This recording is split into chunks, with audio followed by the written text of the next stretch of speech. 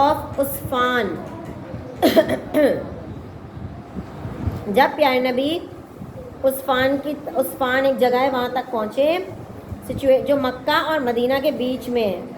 हज़रत बुस्र बिन Sufiyan reported him that Quraysh of Makkah were gathering outside Makkah with their chiefs and they will never